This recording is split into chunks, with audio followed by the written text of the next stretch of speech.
जय हिंद दोस्तों, आप सभी का स्वागत है प्रज्ञान अकेडमी पर। मैं हूँ साक्षी शर्मा। मेरे चैनल से संबंधित कोई भी जानकारी के लिए आप मुझे इन आईडीज़ पर फॉलो कर सकते हैं और मेरे हर लेक्चर का पीडीएफ आपको मेरे टेलीग्राम चैनल पर मिल जाएगा, जिसकी लिंक मैं नीचे डिस्क्रिप्शन बॉक्स में दे दूँगी। तो हम एक सीरीज़ स्टार्ट की थी हमने मध्य प्रदेश का सामान्य ज्ञान, ठीक है। तो इसका पहला लेक्चर आ चुका है। पहला लेक्चर में कुछ बेसिक जानकारी है जो कि मध्य प्रदेश पढ़ने से पहले हमें जानना आवश्यक है।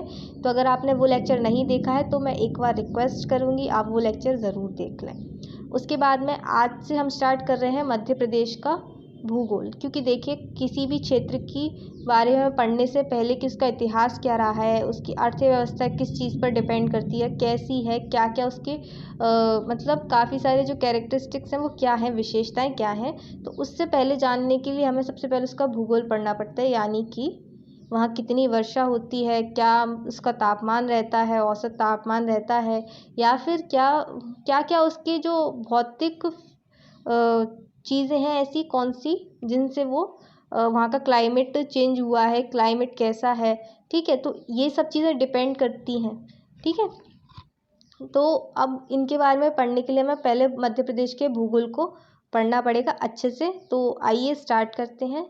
तो मध्य प्रदेश के भूगोल में हम आज से स्टार्ट कर रहे हैं मध्य प्रदेश का, एक सेकेंड, भौतिक परिदृश्य ना, परिदृश्य पढ़ेंगे उसका। अब वो कैसे है मैं आपको बता दूंगी आगे। सबसे पहले आप एक चीज़ जान लीजिए जो हमने पिछले लेक्चर में कवर नहीं कर पाया था, तो वो इसमें ये है कि मध्य प्रदेश में कर्क रेखा एकदम बीच से होके निकलती है। अगर आप कर्क रेखा के बारे में नहीं जानते हैं तो मेरी प्लेलिस्ट में जो आपको क्लाइमेटोलॉजी की एक वो मिलेगी वीडियोस, उसमें आपको एक वीडियो मिल जाएगी अक्षांश और देशांतर रेखाओं के बारे में, जिसमें मैंने बहुत डिटेल में कर्क रेखा के बारे में भी बताया है। अगर आपने वो वीडियो नहीं देखा है तो पहले वो वीडियो ज़रूर देख लें। तो कर्क रेखा के बारे में हम बात करते हैं। तो कर्क रेखा मध्य प्रदेश के एकदम बीचों बीच से गुजरती है, जैसे कि आप देख पा रहे होंगे। तो ये कौन कौन से ज़िलों से गुजरती है? ये कुल 14 ज़िलों से गुजरती है। वो 14 ज़िले कौन कौन से हैं? रतलाम, उज्जैन, आगर, ये आगर और मालवा एक ही है, तो इसमें कंफ्यूज मत होइएगा। आगरा का यहाँ पे कोई संबंध नहीं है, ये आगर है ना कि आगरा, तो इसमें कुछ कंफ्यूजन मत रखिएगा। आगर एक ज़िला है, आगर मालवा एक ज़िला है, ये दोनों एक ही है, यहाँ पे कंफ्यूज मत होइएगा। तो ये मध्य प्रदेश का एक ज़िला है आगर, जो कि 2013 में निर्मित हुआ था। इसके बारे में मैंने डिटेल में आपको पिछले लेक्चर में बता दिया था। तो ये रतलाम, उज्जैन, आगर मालवा, राजगढ़, सीहोर, भोपाल, विदिशा, रायसेन, सागर, दमोह, जबलपुर, कटनी, उमरिया, शहडोल से होकर गुजरती है। जैसे कि आप मैप में देख पा रहे होंगे, सभी ज़िलों की लोकेशन आपको याद करनी होगी, क्योंकि ये बहुत ज़रूरी है। अगर आप ऐसे रट्टा मारेंगे तो आप भूल जाएंगे। अगर आपको लोकेशन पता होगी तो आप उस चीज़ को बहुत अच्छे से कर लेंगे। तो आशा करती हूँ कि आप इसे मैप के थ्रू याद करेंगे, ना कि रट्टा मारेंगे। तो प्लीज़ आपसे रिक्वेस्ट करती हूँ मैं इस चीज़ के लिए। तो पढ़ रहे हैं हम मध्य प्रदेश का भौतिक या प्राकृतिक विभाजन। कैसे? देखिए, अब कोई भी प्रदेश है, ठीक है, अब ज़रूरी तो नहीं कि वहाँ पे सिर्फ मैदान ही मैदान हो, या वहाँ पे सिर्फ पर्वत ही पर्वत हो, यहाँ पे पठार ही पठार हो। अब ये मैदान, पठार और पर्वत क्या क्या डिफरेंस होता है इनमें, मैं अभी आपको समझा दूंगी अपने वीडियो में। तो अभी यहाँ पे देखिए, तो किसी प्रदेश में ये कोई एक चीज़ नहीं होती, बल्कि सभी का मिश्रण होता है ना। तो इस चीज़ में कंफ्यूज मत होइएगा, क्योंकि मध्य प्रदेश में जैसा आप देखेंगे, कहीं तो पर्वत हैं, कहीं गहरी घाटियाँ हैं, कहीं समतल मैदान है, कहीं पठार हैं काफ़ी बड़े बड़े। तो ये क्या है? भौतिक विभाजन है उसका, है ना। तो इस चीज़ को अगर आप समझ गए हो तो ठीक है, नहीं तो आगे आप समझ जाएंगे, क्योंकि मैंने अच्छे से समझाया, कोशिश की है समझाने की आगे। तो पढ़ते हैं इसमें। सबसे पहले पढ़ते हैं मध्य उच्च प्रदेश। इसके अंतर्गत आता है मालवा का पठार, मध्य भारत का पठार, रीवा पन्ना का पठार, बुंदेलखंड का पठार, नर्मदा सोन घाटी, ठीक है। दूसरा विभाजन है सतपुड़ा मैकल श्रेणी, ठीक है। तो ये क्या है? जो सतपुड़ा मैकाल पर्वत श्रेणी है उसके बारे में यहाँ पे वर्णन किया गया है। और एक और विभाजन है, वो है पूर्वी पठार, जिसके अंतर्गत आता है बघेलखंड का पठार। इस प्रकार से 3 भौतिक प्रदेशों में इसका विभाजन किया गया है। किसका? मध्य प्रदेश का। अब प्रत्येक के अपने अपने कुछ चीज़ें हैं जिससे ये इनमें डिवीज़न किया गया है, तो उनके बारे में हम पढ़ेंगे। सबको हम इंडिविजुअली पढ़ेंगे, तो आप परेशान मत होइएगा। इसमें घबराने की कोई बात नहीं, बहुत ईजी चीज़ें आपको बहुत अच्छे से समझ आ जाएगा।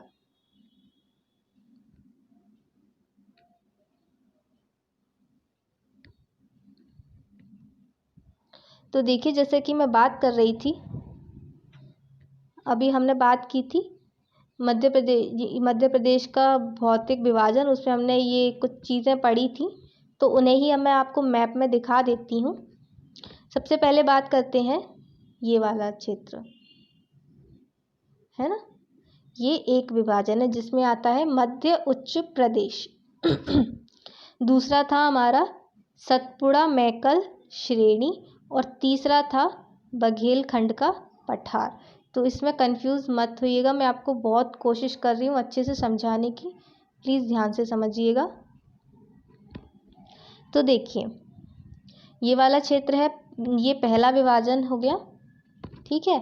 इसके बाद में दूसरा विभाजन ये हो गया, और तीसरा विभाजन ये है, ठीक है। तो इससे हमारा क्या है, मध्य प्रदेश को 3 भौतिक प्रदेशों में बांटा गया है। इसके बाद में पहला जो प्रदेश है मध्य उच्च भूमि, उसमें आता है मालवा का पठार, मध्य भारत का पठार, बुंदेलखंड का पठार, और रीवा पन्ना का पठार, तथा नर्मदा सोन घाटी, ठीक है। तो इसमें हम पढ़ते हैं, सबसे पहले देखते हैं मालवा का पठार। इसकी स्थिति ये है, यहाँ पर अरावली पर्वत श्रेणी है, नीचे है विंध्याचल पर्वत श्रेणी, ठीक है, ये ऐसे यहाँ तक आई है। इसके बाद में ये है रीवा पन्ना का पठार, ये है बुंदेलखंड का पठार, ठीक है। बुंदेलखंड का पठार ये ऐसे बटा हुआ है। इसके बाद में ये है मध्य भारत का पठार,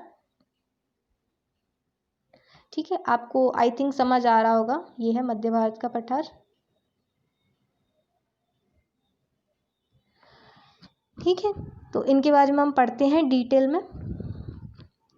सबसे पहले तो मैं आपको कुछ चीज़ समझा देना चाहती हूँ कि पर्वत, पठार और मैदान क्या होते हैं, इनमें बेसिक डिफरेंस क्या है, ऐसी कौन सी चीज़ें होती हैं जिसके कारण न किसी को पर्वत कहा जाता है, किसी को पठार और किसी को मैदान। तो देखिए, समुद्र तल होता है, समुद्र तल मतलब जो समुद्र की सतह होती है, ठीक है, समुद्र की सतह से 300 मीटर की ऊंचाई पर स्थित समतल मैदान को हम क्या कहते हैं, मैदान। अब यहाँ पे हाइट और उसकी क्वालिटी, आप उसकी विशेषता को ज़रूर ध्यान में रखिएगा।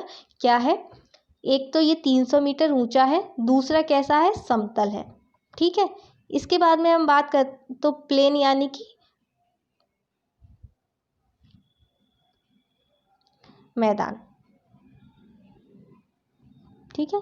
इसके बाद आते हैं प्लेट्यू पर। प्लेट्यू का मतलब होता है पठार, ठीक है। अब पठार की क्या विशेषता होती है कि ये समुद्र तल से 300 से लेके 700 मीटर तक की ऊंचाई तक पाया जाता है, तथा जो उसकी सतह होती, इसकी चोटी होती है, वो कैसी होती, मतलब इसमें चोटी नहीं होती बल्कि समतल होता है। इसका जो शीर्ष होता है वो समतल होता है, ना कि इसमें चोटी होती है। तो आप समझ गए, हाइट तो है लेकिन समतल है।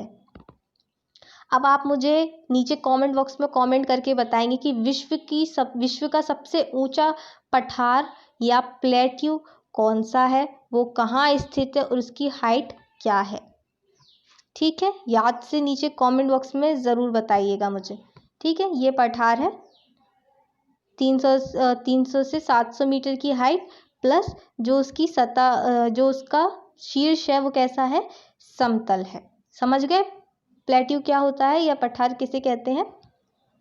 बात करते हैं माउंटेन की। तो देखिए, मोर देन 700 यानी कि 700 मीटर से अधिक ऊंचाई पर स्थित, मतलब 700 मीटर से अधिक। अब मैं ये, इसमें कोई लिमिट नहीं है कितना अधिक हो सकता है, लेकिन जो 700 मीटर की हाइट होनी चाहिए और 700 मीटर से अधिक होने पर उसकी जो चोटी, जो उसके शीर्ष है, वो उस पर चोटी होनी चाहिए, ना कि समतल होना चाहिए वो। तो इससे आप समझ जाएंगे कि मैं क्या बात कर रही हूँ। और जब आप बता देंगे कि विश्व की सबसे ऊंचा पठार कौन सा है तो आपको ये चीज़ समझ आ जाएगी कि मैं इसके बारे में क्यों बात कर रही थी, कि उसका जो शीर्ष है वो समतल नहीं होना चाहिए बल्कि नुकीला होना चाहिए। तो समझ गए पर्वत पठार मैदान क्या होता है। अब बात कर लेते हैं, आगे बढ़ते हैं मालवा के पठार की। तो देखिए, हम बात कर रहे थे, सबसे पहले हमने पढ़ा मध्य उच्च प्रदेश, ठीक है, भौतिक विभाजन मध्य उच्च प्रदेश में हमने पढ़ा सबसे पहला पॉइंट मालवा का पठार। तो देखिए, अब मालवा का पठार की कुछ विशेषताएं भी तो होंगी। देखिए, सबसे पहले तो इसकी लोकेशन देख लीजिए आप। तो मालवा का पठार कुछ ऐसा है, सॉरी एक सेकेंड, हाँ देखिए, यह है मध्य प्रदेश। मध्य प्रदेश का जो पश्चिमी क्षेत्र है, ठीक है, वहां पर क्या विस्तृत है, मालवा का पठार। तो आप समझ गए इसकी स्थिति कैसी है। अब इसके बारे में थोड़ी सी बात कर लेते हैं। सबसे पहले तो ये सबसे बड़ी भौतिक संरचना है, मतलब मध्य प्रदेश की सबसे बड़ी भौतिक संरचना है 28.62%। मध्य प्रदेश के ये पश्चिम में स्थित है तथा कर्क रेखा इसे मध्य से होकर गुजरती है।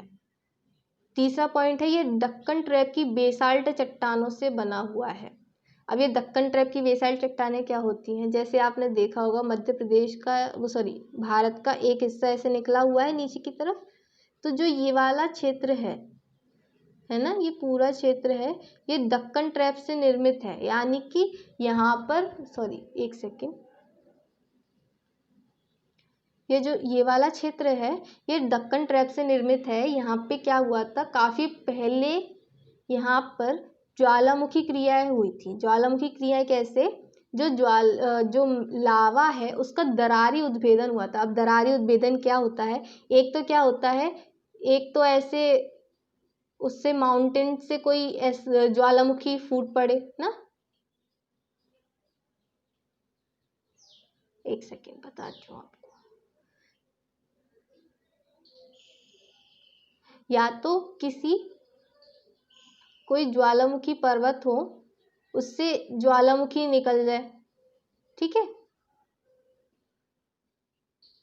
या फिर दूसरी तरीके से भी लावा का उद्भेदन होता है। कैसे, दरारों से, ठीक है, दरारों के थ्रू जो लावा का उद्भेदन होता है उसे कहते हैं लावा का दरारी उद्भेदन। उसमें कोई विस्फोट या फिर किसी भी तरह की हानि नहीं होती, बल्कि दरारों से काफी लंबे समय तक थोड़ी थोड़ी मात्रा में लावा निकलता रहता है और वो जमता रहता है।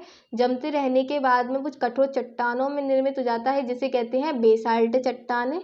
इन बेसाल्ट चट्टानों का जब काफी ज्यादा घिसाव हो जाता है, क्षरण हो जाता है या अपक्षय होता है, अपक्षय या अपर्दन की क्रिया से यहाँ पे क्या हो जाता है, काली मिट्टी का निर्माण हो जाता है, ठीक है। अब ये वाली जो चट्टान होती है ये काफी ज्यादा स्ट्रांग होती है, बहुत धीरे धीरे घिसती है ना, तो इसे क्या कहते हैं, दक्कन ट्रैप की चट्टानें या फिर बेसाल्ट रॉक्स, ठीक है। अब इसमें प्रमुख जिले कौन कौन से हैं, इसके अंतर्गत मतलब जो मालवा के पठार में स्थित प्रमुख जिले कौन कौन से हैं। सबसे पहला है अलीराजपुर, झाबुआ, रतलाम, उज्जैन, एक सेकेंड, ये नहीं है, शाहजहांपुर नहीं है, शाजापुर है ये, शाजापुर, ठीक है, शाजापुर। आगर, जिसे हम बात करते हैं आगर मालवा की, वही आगर है ये। आगर, देवास, भोपाल, धार, राजगढ़, इंदौर, सीहोर, विदिशा, गुना, अशोकनगर तथा शिवपुरी का कुछ भाग, ठीक है। इसे थोड़ा सा देख लेते हैं कहाँ कहाँ पर स्थित है। तो देखिए यहाँ पर आ जाता है अलीराजपुर, ये झाबुआ, इसके बाद में ये धार आ जाता है, यहाँ पर रतलाम है, ये उज्जैन आ जाता है, आगर है, यहाँ पर इंदौर है, और ऐसे ही यहाँ पर गुना है, शिवपुरी का ये पार्ट आ जाता है, अशोकनगर का कुछ पार्ट आ जाता है, यहाँ पर है अपना आगर, राजगढ़, ठीक है, भोपाल, सीहोर, देवास, ठीक है, ऐसी कई सारे, देवास यहाँ पर है और सीहोर यहाँ पर है, तो कई सारे जिले आ जाते हैं।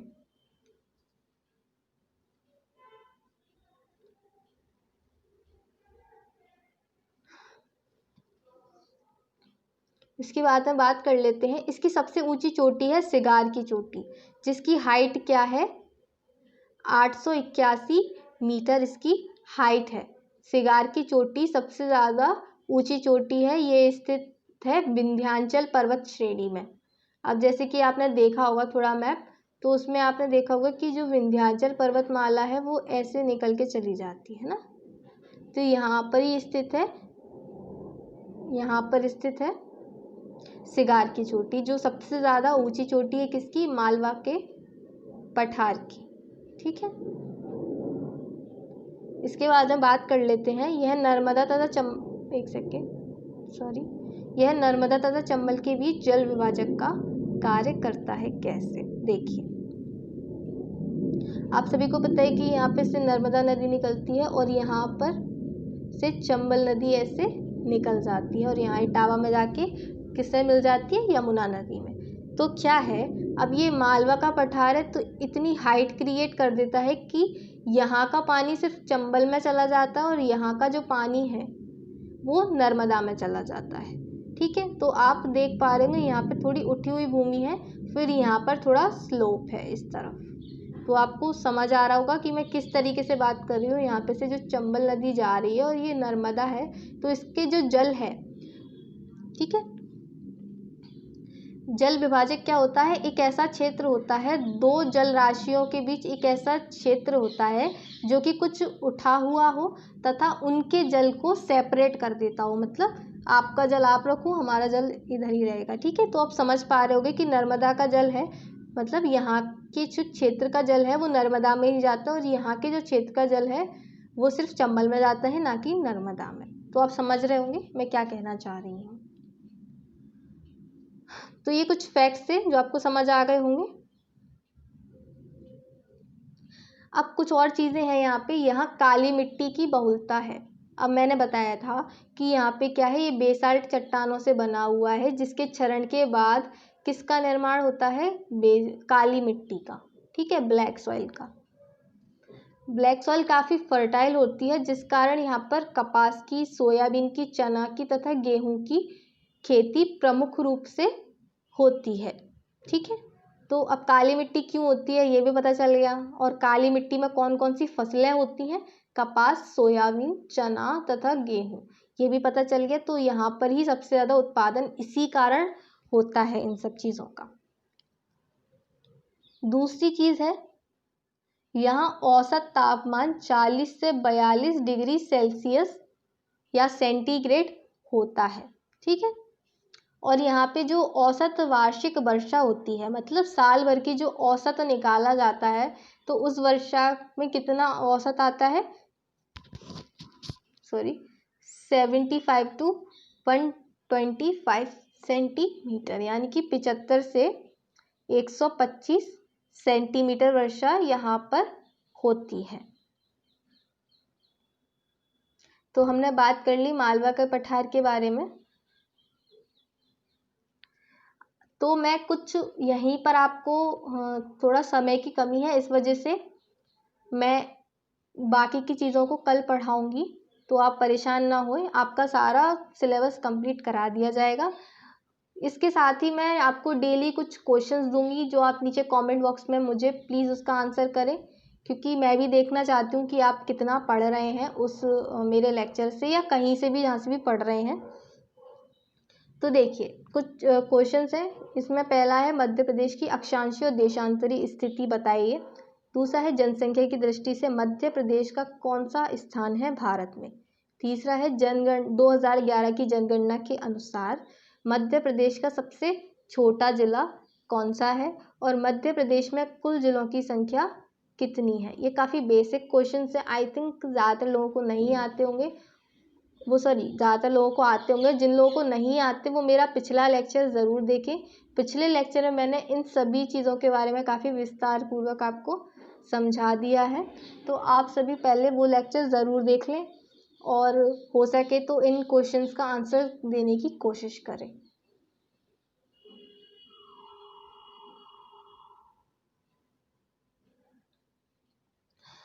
थैंक यू मेरी वीडियोस देखने के लिए और मुझे इतना सपोर्ट करने के लिए। अगर मेरा लेक्चर आपको पसंद आ रहे हैं तो प्लीज़ अपने फ्रेंड्स को शेयर करें, लाइक करें और सब्सक्राइब करें। Thank you so much. जय हिंद, जय भारत।